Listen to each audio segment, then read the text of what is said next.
हाँ भाई, तो देखिए आपको पता है हम त्रिकोणमितीय सरफम का यानी कि उसका चैप्टर नंबर जो 6 और 7 है मैं आपके लिए कंप्लीट करा चुका हूं, ठीक है। और आज हम जो आपके लिए चैप्टर कराएंगे वो चैप्टर नंबर 8 कराएंगे। सबसे पहले मैं आपको यहाँ पे अंक विभाजन बता दूं। पिछली वीडियो में मैंने आपको बताया कि त्रिकोणमिति टोटल आपके लिए यहाँ पे 11 अंक देती है, जिसमें से जो अपना 6 चैप्टर है वो 2 अंक आएगा और उसके बाद चैप्टर नंबर जो 7 है वो आपका 6 अंक आएगा और बाकी ये चैप्टर नंबर जो 8 है वो आपका 3 अंक आएगा, ठीक है। अच्छा, अब आप लोग देख लें चैप्टर का जो नाम है, चैप्टर का नाम है ऊंचाई और दूरी यानी कि हाइट एंड डिस्टेंस, ठीक। अच्छा, हाइट एंड डिस्टेंस की मैं यहाँ पर ऊंचाई और दूरी की आपसे बात करूंगा तो सबसे पहले यहाँ पे आपको मैं कुछ बेस बता देता हूं। देखिए सबसे पहले आपको ये पता होना चाहिए कि यहाँ पे जो आपको सबसे पहले पढ़ना है वो आपको सीखना पड़ेगा कि लाल बट्टे कक्का क्या होता है। या फिर मैं आपको बता दूं यहाँ पे आपके 2 टाइप के कोण पढ़ने, जैसे आपको पहला जो कोण पढ़ना है वो आपको पढ़ना है उन्नयन कोण। कौन सा पढ़ना है? उन्नयन कोण। दूसरा जो कोण पढ़ना है वो आपको कौन सा पढ़ना है? अवनमन कोण पढ़ना है, ठीक है। और उन्नयन कोण का फॉर्मेट मैंने आपको बताया था, यानी कि ऊ का मतलब होता है ऊर्जा। क्या होता है? ऊर्जा। और ऊर्जा का मतलब है कोई भी यदि उड़ेगा, जैसे कोई पक्षी लेके चलते तो वो कहां पर उड़ता है? ऊपर उड़ता है। कहां पर उड़ता है? ऊपर, ठीक है। यहां पे मैं देखता हूं ये होता है नमन। नमन का मतलब होता है नमस्कार। और नमस्कार जो प्रणाम जो किया जाता है वो हमेशा झुक के किया जाता है और झुकने का मतलब डायरेक्टली अर्थ होता है नीचे। झुकने का मतलब क्या होता है? नीचे ही झुका जाता है, ठीक है। तो कहने का मतलब ये होता है जैसे आपकी आंख होती है, आंख क्या होती है? आंख। तो आंख के ऊपर का जो कोण होगा ये वाला, और एक आंख के नीचे का जो कोण होगा, यानी कि मैं डायरेक्टली यहां पे बात करता हूं, ये आपकी आंख है और आंख के यदि कोई भी कोण ऊपर जा रहा है ऊपर, तो वो कौन सा कोण कहलाता है? उन्नयन कोण। और यदि कोई भी कोण नीचे जा रहा है तो वो कोण क्या कहलाता है? अवनमन कोण, ठीक है। तो डायरेक्टली मैं सीधे शब्दों में आपको बता दूं कि आंख के ऊपर जो कोण होगा वो तो उन्नयन कोण होगा और आंख के नीचे का जो कोण होगा वो आपका अवनमन कोण होगा, ठीक है। अब आप लोग देखें, ये तो मैंने आपको उन्नयन और अवनमन कोण के बारे में बताया था। और अगर मैं जैसे डायग्राम की यहां पे बात करता हूं, जैसे ये आपकी क्षैतिज तल है ये वाला, ठीक है। और बाय द वे मान लीजिए यहां पे इस टाइप से आपकी आंख है, ये क्षैतिज तल है और इस आंख से कोई इस प्रकार से किरण, यानी कि ये कोई आपकी क्या है? वस्तु है, ठीक है। तो आंख से आप लोग वस्तु को देख रहे हैं, ये क्षैतिज तल है। तो ये जो कोण एंगल जो बन रहा है ये एंगल आंख के ऊपर का बन रहा है और जब ये एंगल आपका आंख के ऊपर का बनना है तो इसका मतलब ऊपर बना हुआ कोण क्या कहलाएगा? उन्नयन कोण कहलाएगा, ठीक है। और वायदा में मान लीजिए ये आपकी आंख है और यहां पे कोई इस टाइप से कोई वस्तु है और इस आंख से इस वस्तु को इस टाइप से देखा जा रहा है, तो आपको जो जमीन है वो जमीन आंख के समांतर ही माननी, वो पॉइंट में आपको लिखा दूंगा। तो अब आप लोग यहां पे देखेंगे कि ये जो कोण बन रहा है ये आंख के नीचे का कोण है और यदि ये आंख के नीचे का कोण बन रहा है तो ये जो कोण कहलाएगा वो कौन सा कोण कहलाएगा? अवनमन कोण कहलाएगा। कौन सा कहलाएगा? अवनमन, ठीक है। तो उन्नयन कोण और अवनमन कोण क्या होता है और ये सारी चीज मैं बहुत ही अच्छी प्रकार से आपको नोट्स में भी बता चुका हूं। तो अब हम और अगले नेक्स्ट पॉइंट पे बात करते हैं। देखिए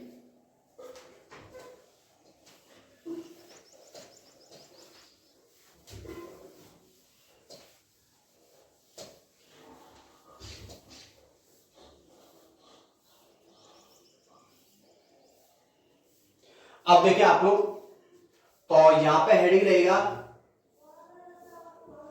प्रश्न को हल करने का तरीका, ठीक है। यानी कि प्रश्न जो आपके लिए आएगा ऊंचाई और दूरी से, जो 3 नंबर के क्वेश्चन आपके लिए आने वाला है, उसको हल करने का तरीका जो होता है क्या होता है। इसमें पहला स्टेप देख लें हल करने के तरीके में। सबसे पहले चित्र बनाते हैं। प्रश्न आप लोग जैसे पढ़ेंगे, प्रश्न को पढ़ते ही सबसे पहले आपको डायग्राम यानी कि चित्र बनाना है, और जो चित्र बनाना है उसकी जो आकृति होगी वो समकोण त्रिभुज होगी। कौन सी होगी? समकोण त्रिभुज, ठीक है। दूसरा,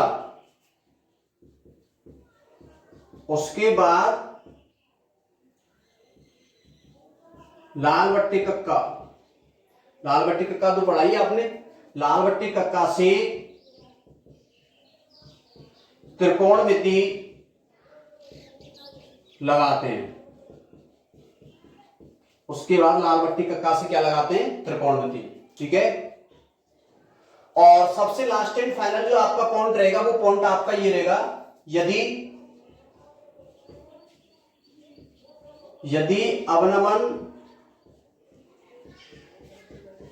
अवनमन कोण दिया जाता है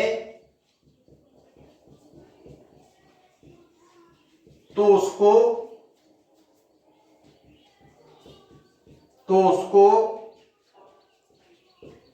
उन्नयन कोण बना लेते हैं वो भी एकांतर कोण से, ठीक है। कहने का मतलब ये रहेगा कि बाय द वे यदि मान लीजिए आपके लिए अवनमन कोण दिया जाता है क्वेश्चन में, तो उस अवनमन कोण को आपको सबसे पहले कौन सा कोण बनाना है? उन्नयन कोण बनाना है, ठीक है। तो प्रश्न को हल करने की टाइप में मैंने आपको 3 फॉर्मेट आपको बताया है। सबसे पहले तो आपको चित्र बनाना है यानी कि समकोण त्रिभुज। उसके बाद लाल बट्टे कक्का से आपको क्या लगानी है? त्रिकोणमिति। और यदि अवनमन कोण दिया जाता है तो उसको कौन सा कोण बना लेना है? उन्नयन कोण बना लेना है। अब देखिए आप लोग,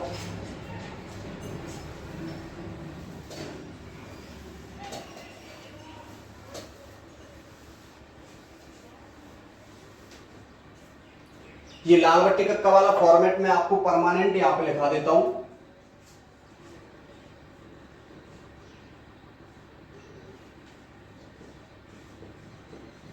ये होता है साइन, ये होता है कॉस, ये होता है टेन, इसका उल्टा होता है कॉसेक, ये होता है सेक, और ये आपका होता है कॉट। तो डायरेक्टली जैसे मैं यहां पे बात करता हूं, ये अपना जो साइन होता है, साइन थीटा जो होता है, साइन थीटा, थीटा भी लगा लें आप लोग, ठीक। साइन थीटा होता है लंबवत्तीकरण, ठीक है। कॉस होता है आधारवत्तीकरण, और टेन आपका होता है लंबवत्ती आधार। तो इसके हिसाब से आपको त्रिकोणमिति लगाना है, ठीक है। तो अब चलिए हम डायरेक्टली चलते हैं यहां पे महत्वपूर्ण प्रश्नों पर। तो सबसे पहले देखते हैं यहां पे हम इंपॉर्टेंट जो आपका क्वेश्चन रहेगा वो क्वेश्चन नंबर 12। क्वेश्चन नंबर, तो देखिए इसका इंपॉर्टेंट क्वेश्चन रहेगा आपका क्वेश्चन नंबर 12, ठीक है।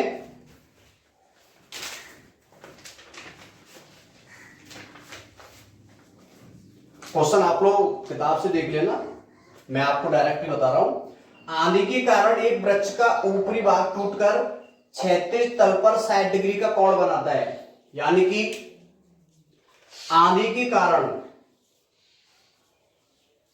क्वेश्चन आपसे क्या कह रहा है?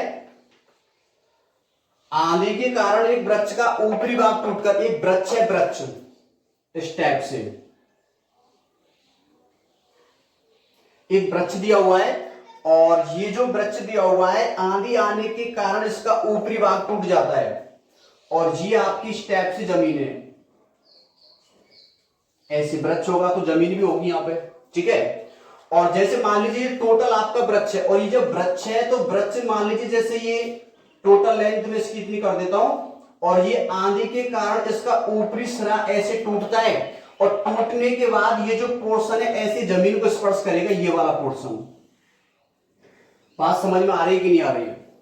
मतलब ये आपका टोटल पेड़ है इस टाइप से, और जब ये आंधी से टूटेगा तो इसका जो ऊपरी सिरा है, जैसे मान लीजिए यहां से टूट जाता है तो ये जो पोर्शन है ये जमीन को स्पर्श करेगा।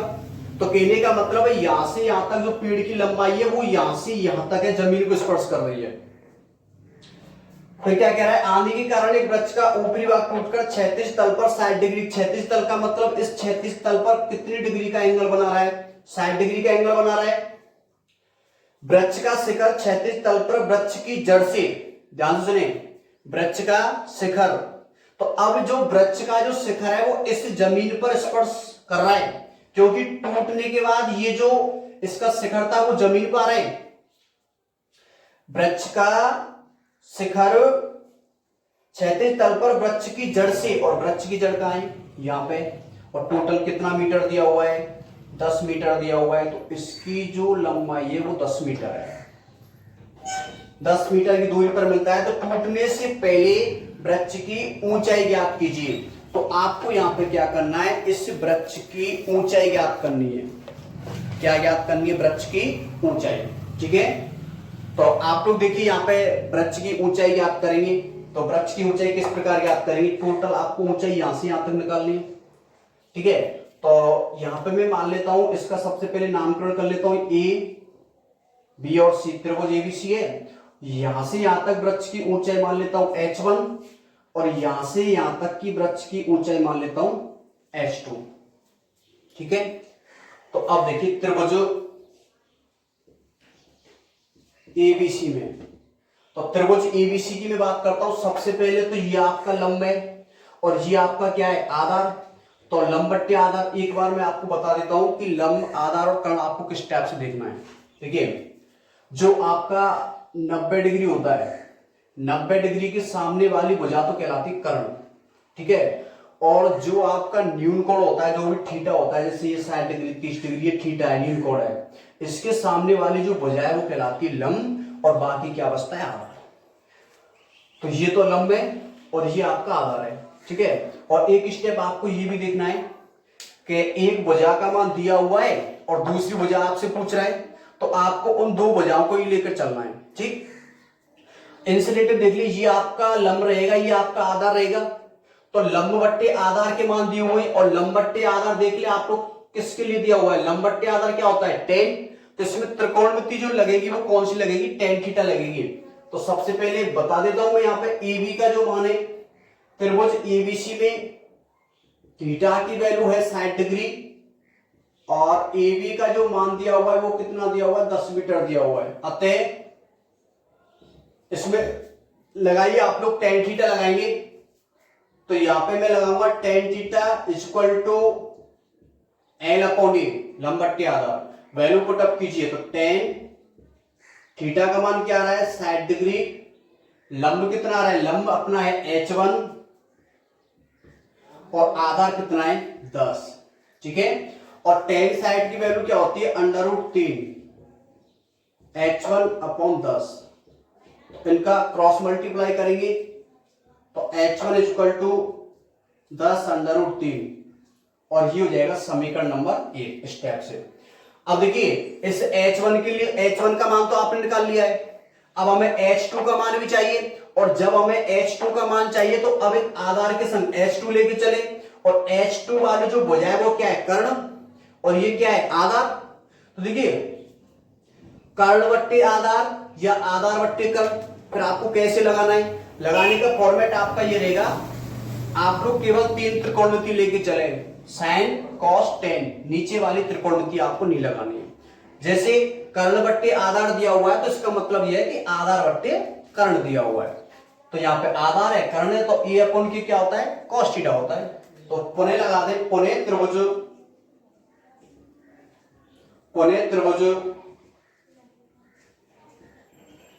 एबीसी में, तो पुनः त्रिभुज एबीसी में आप लोग लगाइए, क्या लगेगा, cos theta, cos theta equal to क्या होता है, आधार बट्टे कर्ण। तो कॉस 60 डिग्री इक्वल टू आधार कितना है 10 और जो कर्ण है वो क्या दिया हुआ है, H2 दिया हुआ है। ठीक है, अब देखें आप लोग, यहां पे जो cos साइड की वैल्यू होती है वो क्या होती है, 1/2 इक्वल टू, यहां पे लिख देता हूं मैं, क्योंकि cos साइड डिग्री टेबल से मान देख सकते हैं 1/2 होता है, और यहां पे tan साइड की वैल्यू √3 होती है। ठीक है, 1/2 इक्वल टू 10/H2, तो आप इसका वज्रगुणा करेंगे, वज्रगुणा करने पर, तो वज्रगुणा कीजिए तो H2 इक्वल टू कितना हो रहा है, 20। ठीक है, और ये होगा समीकरण नंबर 2। ये तो समीकरण 1 आ रहा है, ये समीकरण 2 आ रहा है, H1 का मान यहां से आ रहा है, H2 का मान यहां से आ रहा है, तो आपको टोटल ये जो पेड़ दिया हुआ है, ये टोटल आपका जो पेड़ है यहां से यहां तक, इसकी आपको टोटल ऊंचाई निकालनी है। इसकी ऊंचाई निकालने का मतलब है H1 और H2 दोनों के मानों को जोड़ना है। अतः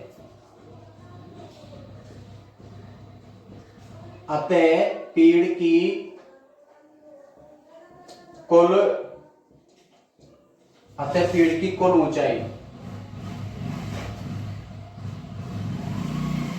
कितनी आ रही है, H1 प्लस H2।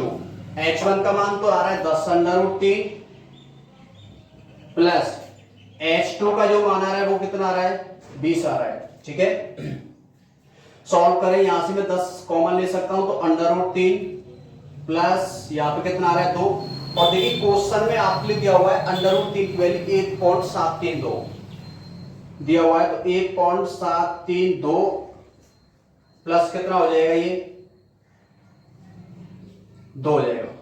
ठीक है, अब आगे सॉल्व कर लें आप लोग, 10 तो ये दिया हुआ है, 1.732 और 2 कितना होगा, 3.732 होगा, और 10 का इससे गुणा करूंगा तो 10 इंटू ये कितना हो जाएगा, 37.32 मीटर आंसर। और फाइनली आप लोग लास्ट में ये कह सकते हैं अतः पेड़ की ऊंचाई 37.32 मीटर होगी, और आपका ये क्या होगा, आंसर होगा। ठीक है, अब आप लोग अगला क्वेश्चन देखिए, इसका अगला करा देता हूं मैं आपके लिए। तो देखिए, अब इसका क्वेश्चन नंबर 15 है, ये भी बहुत अच्छा क्वेश्चन है।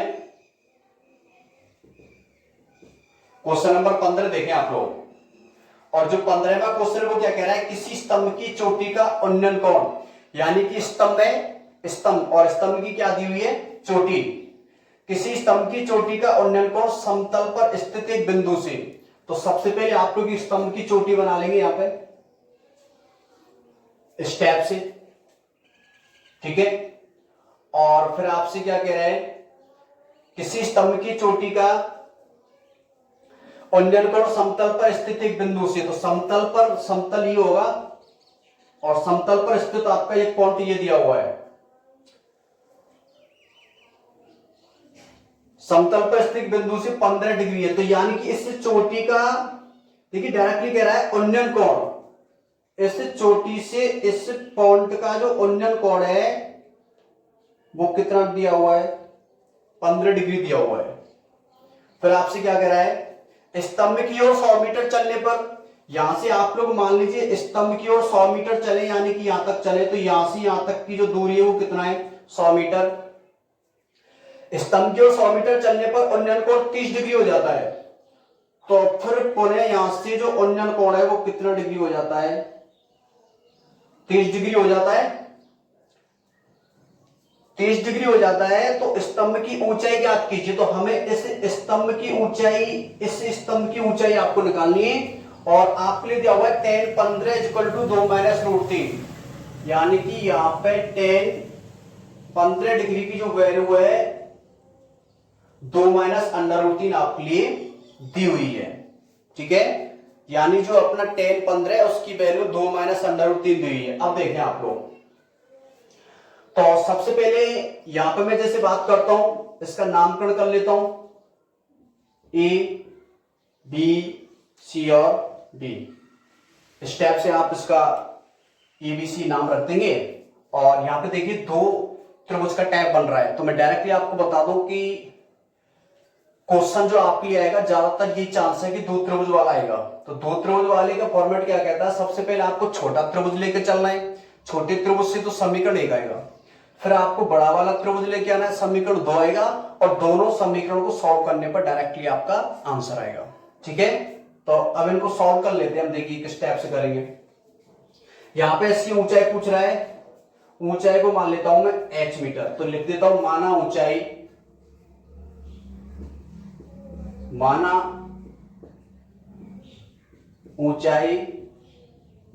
h मीटर है।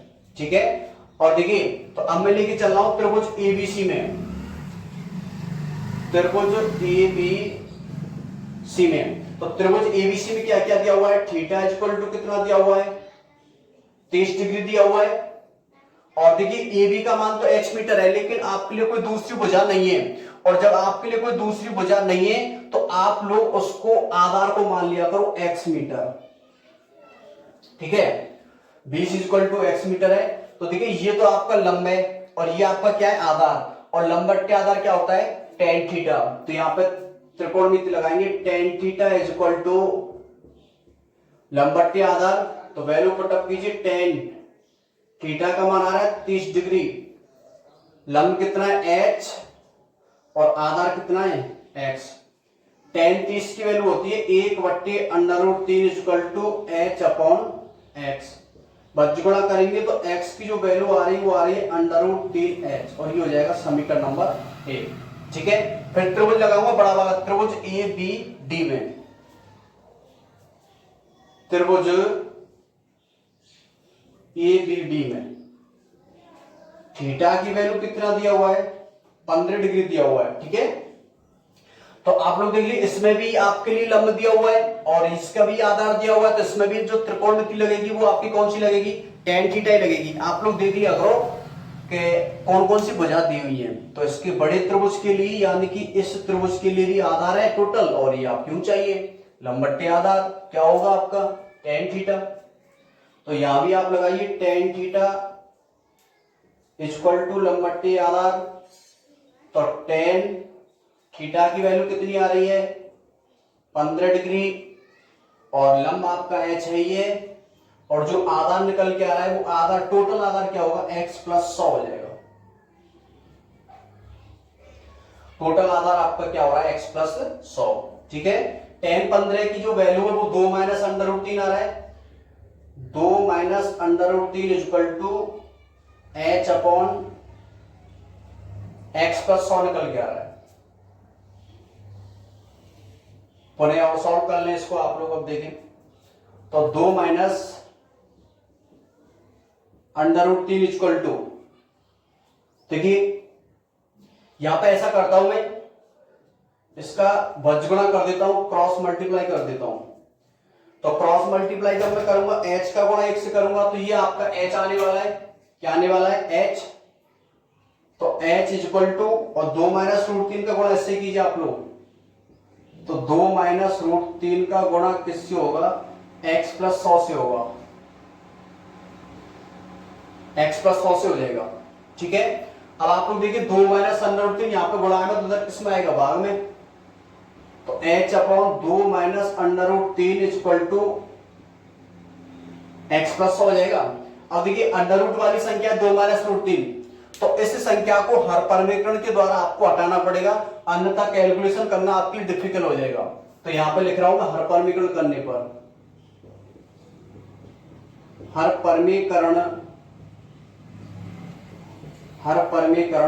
करने पर h अपॉन 2 माइनस √3, हर परमीकरण करेंगे तो माइनस है तो प्लस का गुणा होगा, तो 2 प्लस √3, 2 प्लस √3, और इक्वल टू क्या चल रहा है, x प्लस 100 चल रहा है। ठीक है, अब देखिए h का गुणा इससे करूंगा तो 2h हो जाएगा, h का गुणा इससे करूंगा तो √3h हो जाएगा।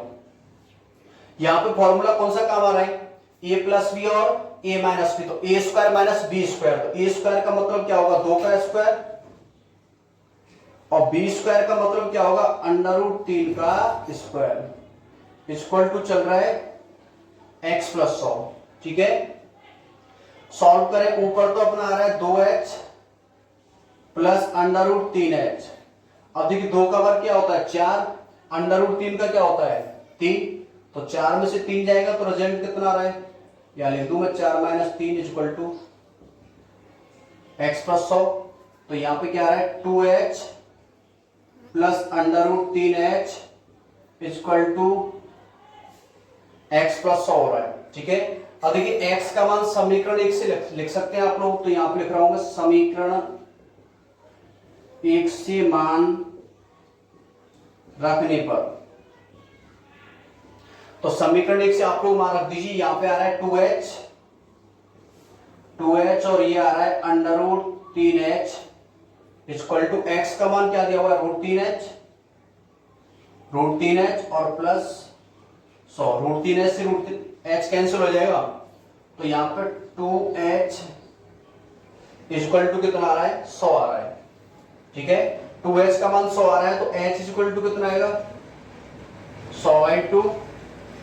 h का मान कितना आ रहा है 50 मीटर।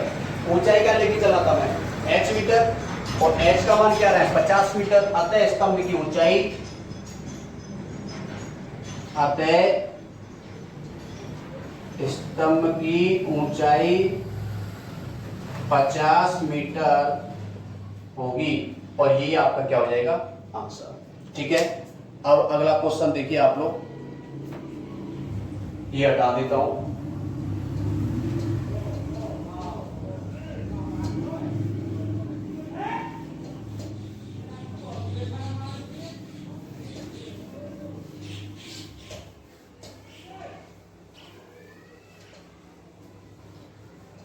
देखिए भाई, आप लोग ऐसे ही क्वेश्चन सारे कंप्लीट करते चले, इंपॉर्टेंट क्वेश्चन मैं आपको करा रहा हूं, और बाकी जो क्वेश्चन मैं नहीं करा रहा हूं आप उनको भी करके देखें। और किसी क्वेश्चन में आपको प्रॉब्लम आ रही है तो आप पूछ सकते हैं, या फिर अपनी फेयर से देखें। सारे क्वेश्चन में फेयर में कंप्लीट करा चुका हूं। ठीक है, अब इसका देखिए क्वेश्चन 16 है, ये भी अच्छा क्वेश्चन है। क्या कह रहा है, एक समतल जमीन पर खड़ी मीनार की छाया, तो एक समतल जमीन पर एक मीनार खड़ी हुई है, तो ये खड़ी हुई है आपकी एक मीनार,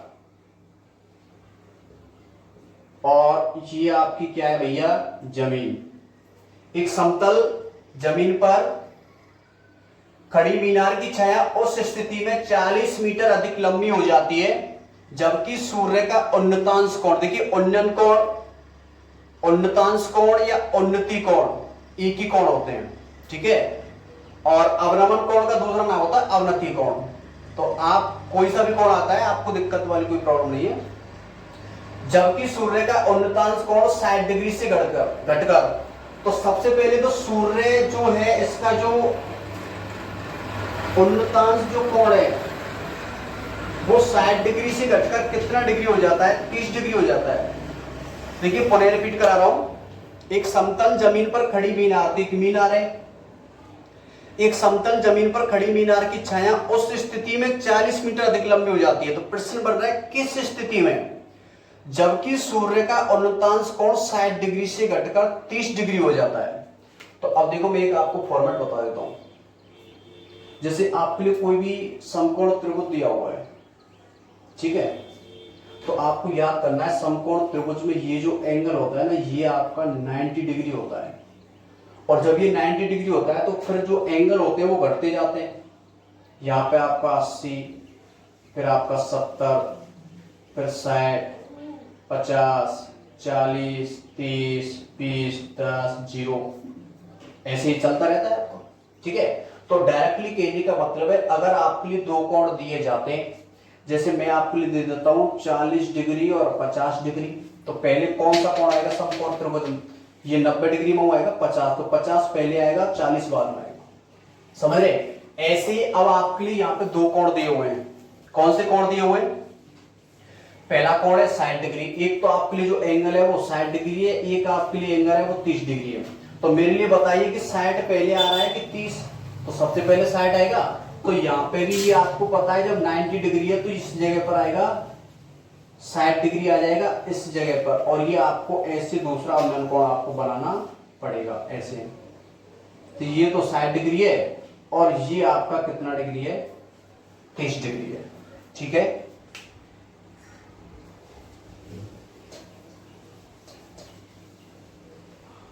अब देखिए आप लोग भाई, फिर क्या कह रहा है, एक समतल जमीन पर खड़ी मीनार की छाया उस स्थिति में 40 मीटर अधिक लंबी हो जाती है जबकि सूर्य का उन्नतांश कोण 60 डिग्री से घटकर 30 डिग्री होता है, तो मीनार की ऊंचाई ज्ञात कीजिए। देखिए 40 मीटर अधिक लंबी कब होती है, मतलब जो छायाएं, जो परछाई है, जैसे ये आपकी मीनार है, और मीनार है या कोई भी है, यदि आप परछाई की बात करते हैं तो परछाई हमेशा जमीन पर आती है। जैसे आप लोग देखते हैं कि कोई मकान खड़ा हुआ है तो मकान की परछाई जमीन पे दिखाई देगी, कोई खम्मा या लट्ठा खड़ा हुआ है तो उसकी परछाई जमीन पे दिखेगी। और आप लोग मान लीजिए आप लोग चल के जा रहे हैं दोपहरी में और धूप पड़ रही है, तो आप लोग देखेंगे कि आपकी छाया आपके साथ जमीन पे चलती है। तो छाया की बात करेंगे तो वो जमीन पर आपको लेना है। ठीक है, फिर क्या कह रहा है, मीनार की छाया उस स्थिति में 40 मीटर अधिक लंबी हो जाती है। किस स्थिति में, जब कोण 60 से घटकर 30 होता है। पहले 60 डिग्री था, घटकर 30 हो जाता है तो 40 मीटर बढ़ जाती छाया। तो ये तो डिस्टेंस आ रहा है, यहां से बढ़ के ये हो रहा है, तो ये जो आपका छाया है वो 40 मीटर अधिक लंबी हो जाती है। तो कहने का मतलब ये मान 40 मीटर दिया हुआ है। और मीनार की ऊंचाई निकालनी है तो मीनार की ऊंचाई को वही h मीटर मान लेता हूं। ठीक है, अब आपका पैटर्न वही रहेगा, दो त्रिभुज वाला पैटर्न है। ये पहला त्रिभुज पहला समीकरण, दूसरा त्रिभुज दूसरा समीकरण, दोनों चांस से निकल के आ जाएगा। ठीक है, तो सबसे पहले नाम रख लेते ए बी सी और डी। अब देखिए, तो सबसे पहले त्रिभुज एबीसी की बात करूंगा मैं आपसे। त्रिभुज ए बी सी में, और त्रिभुज एबीसी में थीटा इज इक्वल टू कितना दिया हुआ है, 60 डिग्री दिया हुआ है। अच्छा, एक तो आपके लिए भुजा लंब है और दूसरी भुजा आपके लिए नहीं दी हुई है। तो मैं आपको, आप ये पॉइंट रख लें कि अगर दूसरी भुजा नहीं दी जाती है तो आपको हमेशा आधार को मानना है। किसको मानना है, आधार को। और आधार को मानना है वो x मीटर मान लेते हैं। यहां पे क्या मान लेते हैं, x मीटर। ठीक है, तो मैं नोट में पॉइंट लिखा देता हूं। यदि दूसरी भुजा नहीं दी हो तो हमेशा आधार को x मान लेते हैं। अरे x मान ले भाई, मान ले, पर मैं एक ही पैटर्न से करा रहा हूं, x ही मान ले। अगर दूसरी वजह नहीं है तो आपको आधार यानी कि बेस मानना है, वो क्या मानना है, x मानना है। ठीक है, अब देखिए आप लोग, तो ये x मीटर आपने मान लिया, तो त्रिभुज एबीसी के लिए काम करूंगा। ये आपका लंब है, ये आपका आधार है। ठीक है, तो हमें क्या है, फिर यहाँ पे इस मीनार की ऊंचाई निकालनी है। तो अब आप लोग देखिए त्रिभुज एबीसी में x आपने मान लिया, अभी जो मैंने नोट में पॉइंट लिखा है उसके हिसाब से आपने x मान लिया है। ठीक है, तो त्रिभुज एबीसी में थीटा इज इक्वल टू कितना दिया हुआ है, 60 डिग्री दिया हुआ है। तो यहाँ पे त्रिकोणमिति, ये आपका लंबी आधार कौन सी लगेगी, tan थीटा। तो यहाँ पे आपको लगाइए tan theta is equal to लंबवत आधार हो जाएगा, तो tan 60 डिग्री, और जो लंब है वो कितना h, और आधार क्या है आपका x। tan 60 की वैल्यू क्या होती है, √3, ये h अपॉन x हो जाएगा, और इसका बचगुणा करेंगे तो यहाँ पे x की जो वैल्यू आ रही है वो √3 h आ रही हो जाएगा, समीकरण 1। अब यहाँ पे दूसरा त्रिभुज लेके चल रहे हैं। त्रिभुज कौन सा त्रिभुज है, एबीडी में। त्रिभुज एबीडी में थीटा इक्वल टू कितना डिग्री निकल के आ रहा है, 30 डिग्री निकल के आ रहा है। यहाँ भी आपको tan थीटा लगाना पड़ेगा। tan थीटा इक्वल टू लंबवत के आधार, और थीटा का मान कितना आ रहा है, 30 डिग्री, और जो आपका लंब है वो क्या दिया हुआ है, h, और जो आपका आधार है वो क्या दिया हुआ है, x प्लस 40 दिया हुआ है। ठीक है, अब tan 30 की वैल्यू क्या होती है, 1/√3 equal to h upon x plus 40 हो जाएगी। तो यहाँ पे इसका आप लोग बचगुणा कर देंगे, तो ये कितना होगा, √3h इक्वल टू कितना होगा, x प्लस 40, और समीकरण अब देखिए यहां से मैं जैसे आपके लिए मान निकालूं, सॉरी ये यहाँ पे थोड़ा आपने इसका जब मैं बजगुणा करूंगा तो h equal to under root 3x आएगा। ठीक है, आगे देखिए तो समीकरण 1 से मान रखने पर, समीकरण 1 से तो अंडर रूट 3 इंटू एच का मान क्या आ रहा है root 3x equal to x plus 40 हो जाएगा, तो यहां पर आएगा 3x equal to x plus 40। पक्षांतर करके लाऊंगा 3x को, तो ये 3x minus x equal to यहाँ पे क्या होगा 40, तो यहाँ पे होगा 2x इक्वल टू 40। तो x का जो मान निकल के आ रहा है 40/2, तो x का जो मान निकल के आ रहा है वो कितना निकल के आ रहा है 20 मीटर निकल के आ रहा है। लेकिन हमें जो वैल्यू चाहिए वो h की वैल्यू चाहिए, और h का मान समीकरण 1 से निकाल सकते हैं। अतः समीकरण 1 से h इक्वल टू कितना दिया हुआ है अंडर रूट 3x दिया हुआ है, तो h equal to under root 3 into, और जो x का मान है वो कितना है 20। ठीक है, 20√3 भी आंसर कह सकते हैं, या फिर आप √3 की वैल्यू जानते हैं 1.732, तो 1.732 इंटू 20 1732 इंटू 2 यानी कि हो जाएगा 3464, और जीरो का गुणा करेंगे तो 1 पॉइंट और बढ़ जाएगा 34.64 metre.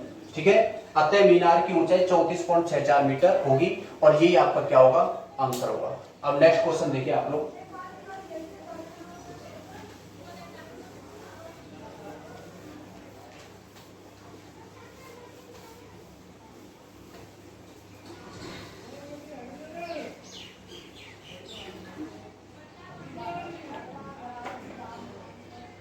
Question number 18, question number दिया हुआ है 18। 1.5 मीटर लंबा एक लड़का और 30 मीटर ऊंचे भवन से कुछ दूरी पर खड़ा हुआ है। तो सबसे पहले तो यहां पे मैं ये भवन लेके चल रहा हूं, ठीक है, ये आपका दिया हुआ है भवन, और इससे कुछ दूरी पर 1.5 मीटर लंबा क्या खड़ा हुआ है, एक लड़का खड़ा हुआ है। फिर आपसे क्या कह रहा है, जब वह ऊंचे भवन की ओर जाता है तब उसकी आंख से भवन के शिखर का उन्नयन कोण 30 डिग्री से 60 डिग्री हो जाता है। यानी कि जब ये जो लड़का है ना वो भवन की ओर जाता है तो इसकी आंख से जो शिखर का जो उन्नयन कोण है वो 30 डिग्री से कितना हो जाता है 60 डिग्री हो जाता है, यानी कि इस शिखर से। तो सबसे पहले तो आप एक पॉइंट याद रखें कि आपको जो जमीन माननी है वो हमेशा आंख के समांतर माननी है। जैसे इससे लड़के की आंख इस जगह पर है तो इस आंख के ही समांतर आपको क्या माननी है जमीन, और यहां से इसके शिखर से जो उन्नयन कोण दिया हुआ है, पहला जो उन्नयन कोण दिया हुआ है वो कितना दिया हुआ है 30 डिग्री दिया हुआ है। और फिर ये लड़का कुछ दूरी चल के जाता है, देखिए जब वो भवन की ओर जाता है उसकी आंख से शिखर के उन्नयन कोण 60 हो जाता है, तो कुछ दूरी चल के गया, मान लीजिए यहां तक चल के गया, तो फिर यहां से उन्नयन कोण कितना हो जाता है 60 डिग्री हो जाता है। ठीक है, तो बताइए कि भवन की ओर कितनी दूरी चलकर गया, तो हमें ये बताना है कि वो भवन की ओर कितनी दूरी चलकर गया। तो जो दूरी चलकर गया वो यहां से यहां तक चलकर गया, तो मैं इसको मान लेता हूं वो माना वो भवन की ओर d मीटर दूरी चलकर गया। ठीक है, तो एक आप नोट में पॉइंट लिख लें,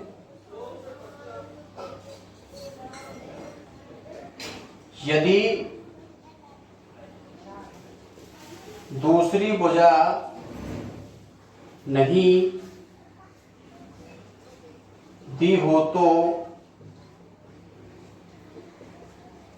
उसको x मान लेते हैं। क्या मान लेते हैं x।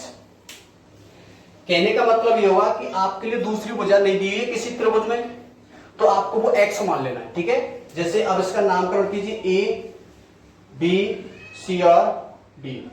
तो यहां पे मैं देखता हूं कि त्रिभुज ABC की जब बात करूंगा तो यहां पे ये जो भुजा है वो नहीं दी गई आपके लिए। ठीक है, तो ये पॉइंट आप याद कर लें।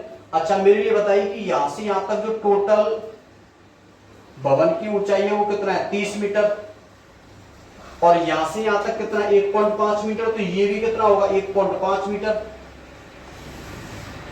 यानी कि यहाँ से और यहाँ तक कितना होगा, 1.5 होगा। तो आप मेरे लिए बताइए यहाँ से यहाँ तक कितना बचेगा। तो 30 में से 1.5 घटाना पड़ेगा, 28.5 यहाँ से और यहाँ पर, ठीक है। अब देखिए आप लोग त्रिभुज एबीसी में, या मैं ऐसे लिख लेता हूं, माना वह डी मीटर चलकर गया, ठीक है। त्रिभुज एबीसी में, और त्रिभुज एबीसी में थीटा इक्वल टू कितना डिग्री दिया हुआ है, 60 डिग्री दिया हुआ है।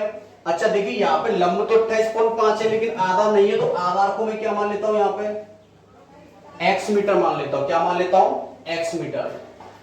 तो लगाइए tan थीटा इक्वल टू लंब बट्टे आधार, और थीटा की वैल्यू क्या है आपके लिए, 60 डिग्री। और जो आपका लंब है वो कितना दिया हुआ है, 28.5, और आधार आपका दिया हुआ है x। और tan 60 डिग्री की जो वैल्यू होती है वो होती है आपकी √3 इक्वल टू 28.5 अपॉन x।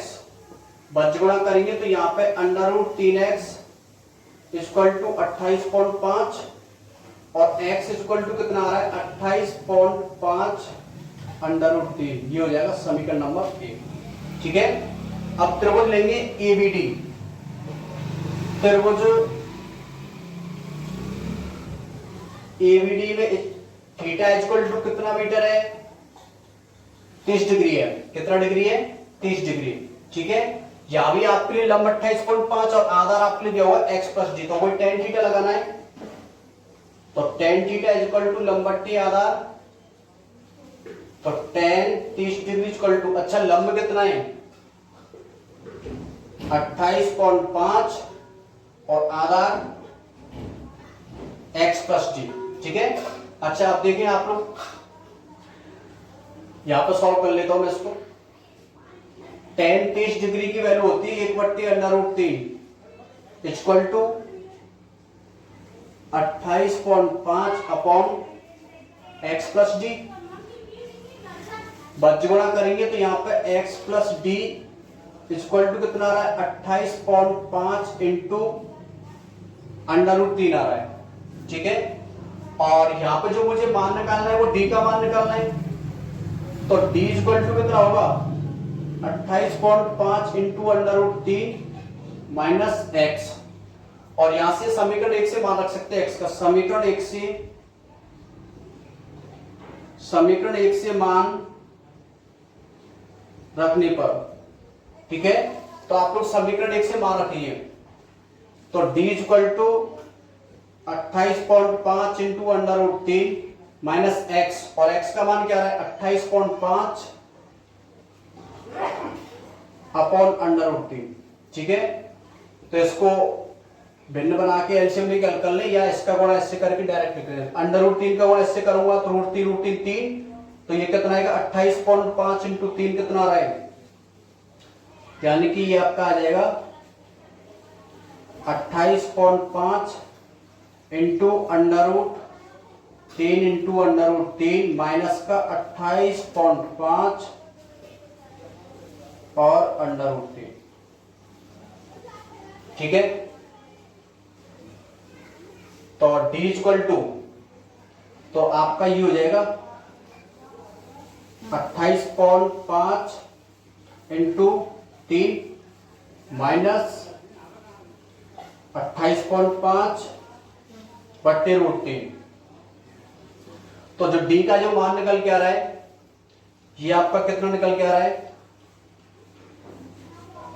5, और ये आएगा 5 और 8, ये 85.5 माइनस का 28.5 इक्वल टू √3, ठीक है।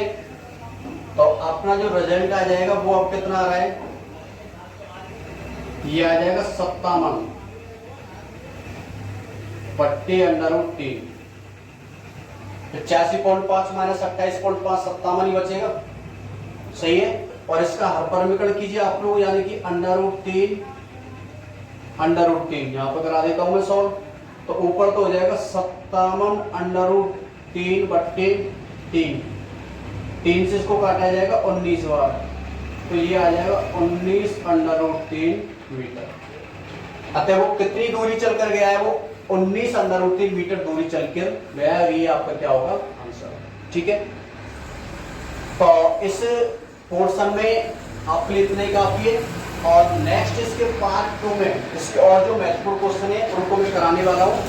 तो आपका जो होमवर्क रहेगा, आपका आज का होमवर्क ये रहेगा कि आप लोग इसके कुछ एग्जाम्पल और 18 तक क्वेश्चन, ठीक है, और सारे क्वेश्चन आप लोग करके देख लें, और बाकी आगे के जितने भी महत्वपूर्ण क्वेश्चन है आपको दूसरी वीडियो में अभी अपलोड करा रहा हूं।